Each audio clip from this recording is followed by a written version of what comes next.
बिस्मिल्लाहिर्रहमानिर्रहीम। अस्सलाम वालेकुम नाज़रीन, मैं हूं साकिब बशीर। तीन बड़ी अहम खबरों से मुतल्लिक बात करेंगे। जो इस्लामाबाद हाई कोर्ट में जस्टिस मियां गुल हसन औरंगज़ेब की अदालत से दो बड़ी खबरें हैं और एक खबर है वो है जस्टिस बाबर सत्तार की अदालत से। सबसे पहले बात करते हैं जो चेयरमैन PTI हैं बैरिस्टर गौहर अली खान की जानिब से एक दरख्वास्त दायर की गई थी इस्लामाबाद हाई कोर्ट में कि वो अडियाला जेल में इमरान खान से मुलाकात करके जो पार्टी टिकट्स हैं उनकी मुशावरत करना चाहते हैं। और अब इस्लामाबाद हाई कोर्ट ने यह करार दिया है कि जो पार्टी टिकट्स हैं वो लेने के हवाले से जो मुशावरत की इजाज़त मांगी गई थी वो इस्लामाबाद हाई कोर्ट ने वो इजाज़त दे दी है और अडियाला जेल हुकाम को ये कहा है कि आप फैसिलिटेट करें।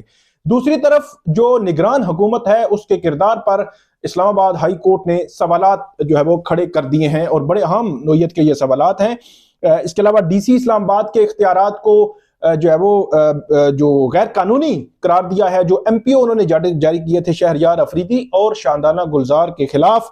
और उसके अलावा हम बात करेंगे जो बलोच मुजाहिरीन हैं उनके हवाले से भी 34 जो बलोच मुजाहिरीन थे उनको रिहा कर दिया गया है कि उस दरख्वास्त को भी इस्लामाबाद हाई कोर्ट ने निपटा दिया है। सबसे पहले हम बात करते हैं कि इस्लामाबाद हाई कोर्ट में आज एक दरखास्त पर समाअत थी जो बैरिस्टर गौहर अली खान ने दायर की थी। उनकी जानिब से शुएब शहीन जो वकील हैं वो आज अदालत के सामने पेश हुए। उन्होंने अदालत के सामने अपनी मारूजात रखी तो जस्टिस मियां गुल हसन औरंगज़ेब ने ये फैसला दिया कि वो जो बानी PTI हैं इमरान खान उनको उनसे मुशावरत के लिए फैसिलिटेट करेगा। Adiala jail superintendent Adiala jail की निगरानी में इमरान खान और chairman PTI barrister Gohar Ali Khan की मुलाकात कराई जाए।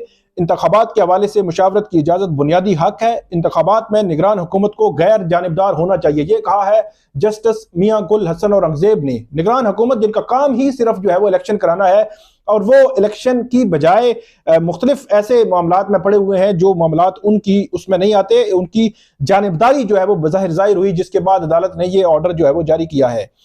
इस ऑर्डर में अदालत की जानिब से यह भी कहा गया कि जो साबिक और मौजूदा चेयरमैन PTI हैं उनकी मुशावरत में मुखालफत से निगरान हुकूमत की गैर जानिबदारी पर सवाल उठता है।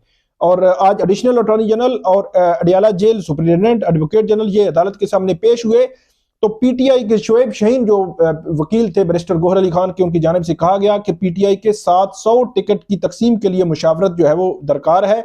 जस्टिस मियां गुल हसन औरंगज़ेब ने कहा कि नए और पुराने चेयरमैन PTI के दरमियान टिकटों के मामले पर मुशावरत बुनियादी हक है।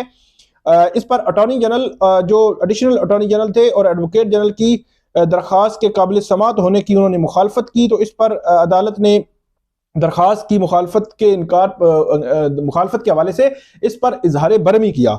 उसके बाद अदालत की जानिब से ये कहा गया कि क्या सुप्रीम कोर्ट से आने वाला इजाफी नोट आपके लिए काफ़ी नहीं था, और यह भी कहा कि सुप्रीम कोर्ट के बाद क्या मुझसे भी अपने खिलाफ नोट लिखवाना चाहते हैं। और उसके बाद कहा कि सुप्रीम कोर्ट के बाद क्या मुझसे भी जो एडवोकेट जनरल और जो एडिशनल अटॉर्नी जनरल थे उनके ऑफिस की निगरानी हुकूमत की नुमाइंदगी कर रहे हैं ये एडवोकेट जनरल और एडिशनल अटॉर्नी जनरल, और इनको गैर जानिबदार होना चाहिए, ये कहा अदालत ने। और उसके बाद अदालत ने यह भी कहा कि निगरान हुकूमत के जेर निगरानी खौफनाक निज़ाम जो है वो चल रहा है कि इंतखाबी मुशावरत की इजाज़त भी नहीं है। निगरान हुकूमत क्या इंतखाबात को डीरेल कराना चाहती है, ये कहा अदालत ने। और उसके बाद अदालत ने बैरिस्टर गौहर अली खान को इमरान खान से मुशावरत की इजाज़त दे दी कि वो अडियाला जेल जाएंगे और अडियाला जेल हुकाम उनको फैसिलिटेट करेंगे। अब बैरिस्टर गौहर अली खान जो है वो इस हवाले से जाएंगे, लेकिन हतमी फैसला अब टिकट्स का जो हतमी फैसला है वो इमरान खान ही करेंगे कि किसको टिकट देना है। और 700 तादाद बताई गई है टिकट्स देने के हवाले से। इसमें बुनियादी पॉइंट जिसके हवाले से एक बहस जारी है कि इमरान खान से जेल में मुलाकात की इस्लामाबाद हाई कोर्ट ने इजाज़त क्यों दी। बुनियादी पॉइंट समझने वाला है कि इमरान खान इस वक्त अडियाला जेल में एक अंडर ट्रायल प्रिजनर हैं कि अभी तक उनको जिन केसेस में वो जेल में है उनमें अभी ट्रायल नहीं हुआ, उनमें उनको सजा भी नहीं हुई। तो इस तरह उनके एक बुनियादी हुकूक मौजूद हैं कि उनके साथ अगर कोई मिलना चाहे तो उनको सजा याफ्ता के लिहाज से ट्रीट नहीं किया जाएगा, बल्कि अंडर ट्रायल प्रिजनर के लिहाज से ट्रीट किया जाएगा। और मुलाकात कराना या मुलाकात की इजाज़त देने में कोई हर्ज जो है वो नहीं है। मेरी नज़र में तो ये है कानूनी तौर पर भी और अखलाकी तौर पर भी इसमें कोई हर्ज नहीं है। बाकी अगर किसी की डिस्क्वालिफिकेशन है तो क्या डिस्क्वालिफिकेशन किस बुनियाद पर हुई, केस कैसा है, उसकी सिचुएशन क्या है, वो भी बड़ी इंपॉर्टेंट है। डिस्क्वालिफिकेशन वाला मामला अहम है कि एक जो पॉलिटिकली जो कैदी है उनकी डिस्क्वालिफिकेशन भी मौजूद है। उसके हवाले से इस्लामाबाद हाई कोर्ट ने मुलाकात की इजाजत दे दी है। लेकिन मेरी नजर में अडयाला जेल में जो स्टेटस है उनका अंडर ट्रायल प्रिजनर्स का है, तो इसमें कोई हरज मौजूद नहीं है। दूसरी हम बात करते हैं जो शानदाना गुलजार और शहरयार अफरीदी के खिलाफ एमपीओ ऑर्डर जारी किए थे। जो डिप्टी कमिश्नर हैं इरफान नवाज मेमन ने उन दोनों जो एमपीओज थे उनको कलअदम करार दिया है इस्लामाबाद हाई कोर्ट के जस्टिस बाबर सत्तार ने, और उन्होंने जो फैसला महफूज किया था वो फैसला आज सुना दिया है। और ये फैसला जो है वो बहुत अहमियत का हामिल है। और उन्होंने कहा है कि डिप्टी कमिश्नर इस्लामाबाद के पास तो इख्तियार ही नहीं है कि वो इस किस्म का एमपीओ जो है वो ऑर्डर जारी कर सके, और ये बहुत आम नौयत का है। और इसमें अदालत की जानिब से तफसीली फैसला जब आएगा तो उसमें वजूहात का जिक्र मौजूद होगा कि किस बुनियाद पर अदालत ने एमपीओ का जो इख्तियार है डिप्टी कमिश्नर का वो कलअदम करार दिया है, और ये कहा है कि ये एक गैर आईनी है, गैर कानूनी इख्तियार जो है वो डिप्टी कमिश्नर इस्तेमाल करते रहे हैं। और शानदाना गुलजार और शहरयार अफरीदी के खिलाफ जो एमपीओ के ऑर्डर जारी हुए थे वो भी गैर कानूनी तौर पर डिप्टी कमिश्नर ने जारी किए थे।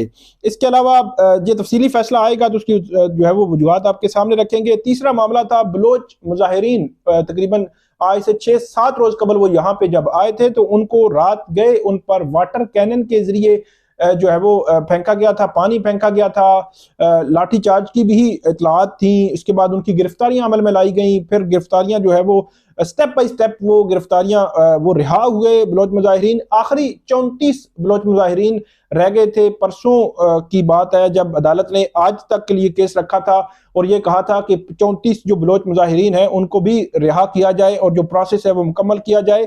उसके बाद आज ये बताया गया अदालत को कि उन 34 मुजाहिरीन को भी रिहा कर दिया गया है। मतलब बलोच मुजाहिरीन जो इस्लामाबाद लॉन्ग मार्च के लिए आए थे उन तमाम को अब तक जो है वो रिहा कर दिया गया है, जितने भी गिरफ्तार किए गए थे। जस्टिस मियां गुल हसन औरंगजेब ने समाअत की वकील जो अता कुंडी हैं वो अदालत के सामने पेश हुए और उन्होंने कहा कि मौजूदा हालात में मुल्क में उम्मीद की किरण अदालतें हैं। जस्टिस मियां गुल हसन औरंगजेब ने कहा अदालतें उम्मीद की किरण हैं नहीं पता।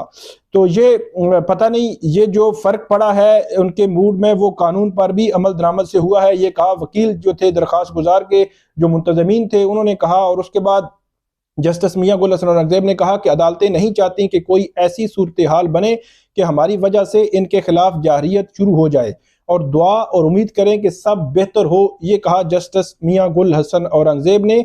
और उसके बाद अदालत ने ये दरख्वास्त भी जो है वो निमटा दी और अदालत ने ये करार दिया है कि उम्मीद है कि आइंदा से पुलिस की जानिब से कोई ऐसा अमल जो है वो नहीं होगा। तो ये थी 3 बड़ी खबरें इस्लामाबाद हाई कोर्ट से। उम्मीद है आपको ये पसंद आएंगी। इस पर फीडबैक जरूर दीजिएगा। अल्लाह हाफिज़।